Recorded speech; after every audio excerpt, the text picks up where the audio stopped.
My choice of musical instruments that I make is influenced pretty much by the materials that I have available to me. I don't so much set out thinking that I'm necessarily going to build a flute or a guitar as saying that I have some aluminum and some wire and some plastic, and what can I make with this?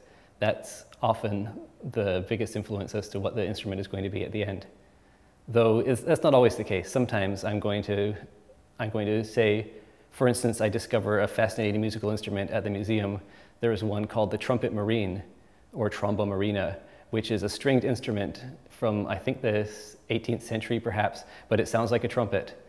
And as soon as I found out about the existence of this instrument, I tried to reproduce it. As for my choice of music, the music is definitely, it's created by the instruments, by the improvisation between me and my friends. I don't start with a particular musical idea in any case. It always starts with the sound of the instruments and the interaction with my co-performers. I've been trying to explore performance recently as almost a side effect of making musical instruments, making music. That means sometimes I have to perform, and it's been difficult for me to get up in front of people on a stage and play music. I am a shy person. Well, clearly I rely on technology to make much of my work, though I've also been ambivalent about that lately. Part of the reason I make simple flutes and handmade wooden instruments like that is because I've spent my working life working with computers, and it's nice sometimes to make something that has no computers in it whatsoever.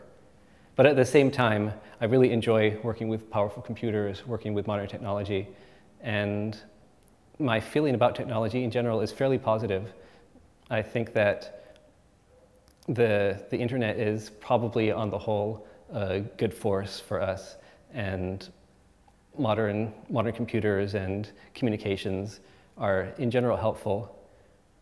And you asked before about the hackerspace. I hang out with these people who do a lot of thinking about how can we as people recover control over the technology that's given to us by big corporations. The government has its own agenda for technology, and the corporations that supply the technology have their own agenda for it.